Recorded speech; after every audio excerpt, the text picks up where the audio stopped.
हाँ जी दोस्तों, तो कल आप लोगों का पेपर है RBI grade B phase 1 2026। I know बहुत सारे स्टूडेंट्स में बहुत सारी मिक्स्ड फीलिंग्स होगी। कुछ लोग बहुत ज़्यादा नर्वस हो रहे हैं, कुछ लोग कॉन्फिडेंस हैं, कुछ लोगों को समझ ही नहीं आ रहा कि किस तरह की फीलिंग होनी चाहिए।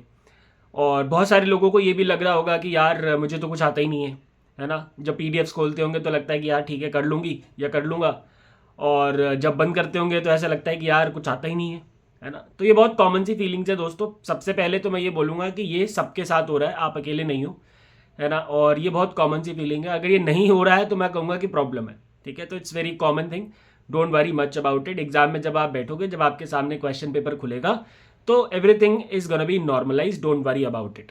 इसके बारे में भी बात करेंगे, बट बिफोर वी बिगिन, कुछ चीज़ें हैं जो कि आपको एग्ज़ाम के लिए ध्यान रखनी है। कल जो आपका एग्ज़ाम है उसमें जाने से पहले सबसे पहली चीज़ तो आपको जो एडमिट कार्ड है आपका वो अच्छे से लेके जाना है। उसमें फ़ोटो आपकी प्रॉपर्ली विजिबल होनी चाहिए।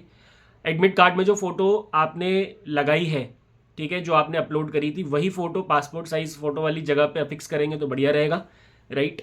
इसके अलावा 2 पासपोर्ट साइज़ फ़ोटो अपने साथ ज़रूर लेके जाएं, भले ही एडमिट कार्ड में मेंशन है या नहीं है, ज़रूर लेके जाएं। और सबसे इंपॉर्टेंट, अपना आईडी प्रूफ ज़रूर लेके जाएं, ओरिजिनल और फोटोकॉपी। फोटोकॉपी चाहो तो 2 ले जाओ, उसमें कोई नुकसान नहीं है, ठीक है। वहाँ पे पहुँचने के बाद पैनिक होने की कोई ज़रूरत नहीं है। इसके अलावा ट्राई करना कि जो कपड़े हैं वो नॉर्मल पहन के जाओ, ठीक है।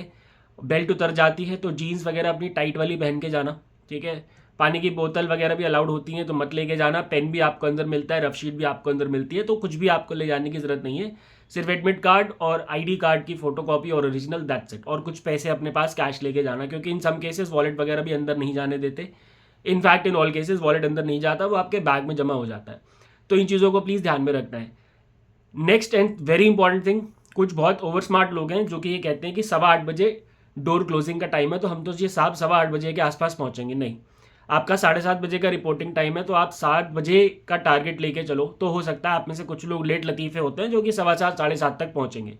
तो प्लीज़ लेट नहीं होना। हर साल कम से कम 100 150 200 बच्चे ऐसे होते हैं जो कि लेट पहुंचने की वजह से एग्ज़ाम नहीं दे पाते। तो प्लीज़ आप उनमें से मत होएं और टाइम से एग्ज़ाम दे सेंटर पे पहुंचे। कुछ लोगों का बहुत दूर सेंटर पड़ा है, तो I know you guys must be travelling today, ठीक है। तो आप टाइम से एग्ज़ाम सेंटर पहुंचेंगे, ठीक है। तो ये हो गए डूज फॉर द एग्जामिनेशन। सबसे इंपॉर्टेंट बात जो कि आपको आज ध्यान में रखनी है वो ये है कि आज रात में टाइम से सोना है। आई नो आप लोगों ने बहुत मिडनाइट ऑयल बर्न किया है, और कई लोग तो ऐसे होंगे जो रात में सोते ही नहीं होंगे, रात भर पढ़ते होंगे, लेकिन आज आपका रात में सोना बहुत ज़्यादा ज़रूरी है। तो इसलिए दिन भर जो है थोड़ी सी हार्डवर्क कर लो, भाग लो जाके, ताकि रात को थक के आराम से अच्छे से नींद आ जाए, क्योंकि सुबह ऑब्वियसली कल जल्दी भी उठना है, क्योंकि 7 बजे तक हमें सेंटर पे पहुंचना है। सोना बहुत ज़रूरी है दोस्तों। अगर आप नहीं सोए ठीक से, अगर आपने साउंड स्लीप नहीं ली आज, तो आधा पेपर तो आपका वैसे ही चला जाएगा, ठीक है। And I know it's very difficult to have a very sound sleep in such a situation, but आपको लेना पड़ेगा, there is no doubt about it. इसके बाद जो नेक्स्ट चीज़ है जिसके बारे में बात करना चाहूँगा, कि अगर ऐसा होता है, बहुत केसेस में होता है कि एग्ज़ाम जो है, जब हमने पेपर देना शुरू करा, पहले जनरल अवेयरनेस का सेक्शन खुलेगा, तो हो सकता है कि शुरू के 10-15 क्वेश्चंस में आपको कॉन्फिडेंस नहीं आ रहा। दोस्तों मैं बार बार कहता हूँ आप लोगों को, you are not here to score 100% marks. आपको 100% मार्क्स नहीं लाने हैं, आपको सिर्फ कट ऑफ क्लियर करनी है। दिस इज़ अ, ये जो स्टेज है फेज़ 1 की, ये छटाई की स्टेज है, यहाँ पे छटाई हो रही है। तो छटाई के हिसाब से ही पेपर लिख के आओ। अगर 10-15 क्वेश्चन खराब भी हो रहे हैं स्टार्टिंग के, तो please do not worry, 80 question है जनरल अवेयरनेस में, ठीक है। जिसमें से आपने अगर 50-55 भी अटेम्प्ट कर दिए, अगर पिछले साल वाला जैसा क्वेश्चन पेपर आया तो भी आपका काम बन जाएगा, ठीक है। तो पैनिक नहीं होना, बिल्कुल भी पैनिक नहीं होना। एंड आई होप इस सिचुएशन को फेस करने के लिए आपने मॉक टेस्ट एम्पल अमाउंट में, एम्पल नंबर्स में लगा रखे हैं, ठीक है, क्योंकि ये वाली चीज़ जो है वो मॉक टेस्ट से डेवलप होती है। उसके बाद अगली चीज़ है जो कि बहुत इंपॉर्टेंट है।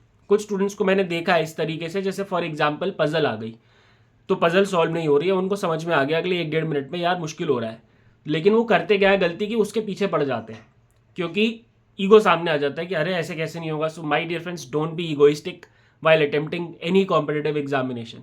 प्लीज़ आपको ईगोइस्टिक नहीं होना। ईगोइस्टिक होकर आप अपना नुकसान करेंगे। आपको वहाँ पे किसी को नहीं दिखाना that you are a rock star in reasoning, और मे बी इन क्वांट, और मे बी इन इंग्लिश, और may be in general awareness. You are not, आपको दिखाने की जरूरत नहीं है। Even if you are, you don't have to show it to anyone else. कोई नहीं देख रहा, सिर्फ आपको अपने कट ऑफ क्रैक करने पे ध्यान देना है।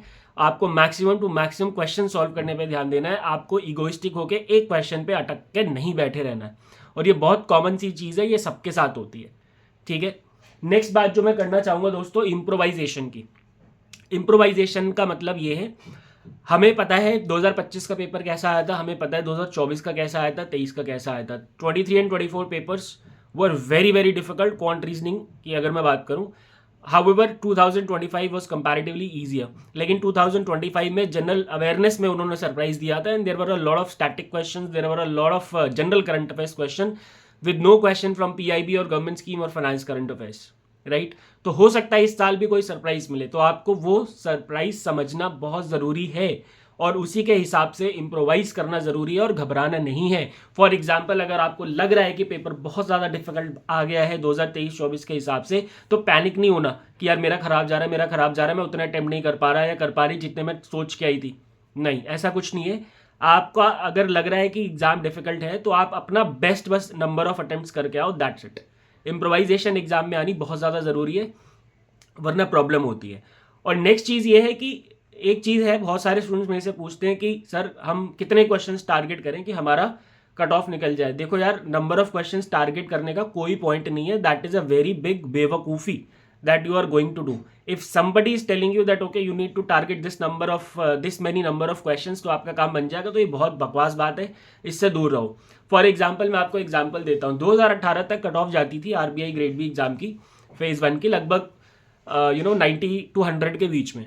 2019 पेपर, ठीक है, आई गेव दैट पेपर, है ना, तो that paper was quite easy, है ना। तो अब मेरे हिसाब से अगर मैं टारगेट करके जाता तो 90 to 100 करके जाता, है ना, बट वो पेपर आया, पेपर बहुत आसान था, so I tried my best and I attempted as maximum as possible, है ना।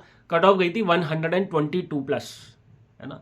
तो जब हम ऑलरेडी टारगेट सेट करके जाते हैं, तो हमारा ब्रेन इस तरीके से डिजाइंड है कि वो वहाँ पे जाके ना स्टक हो जाएगा।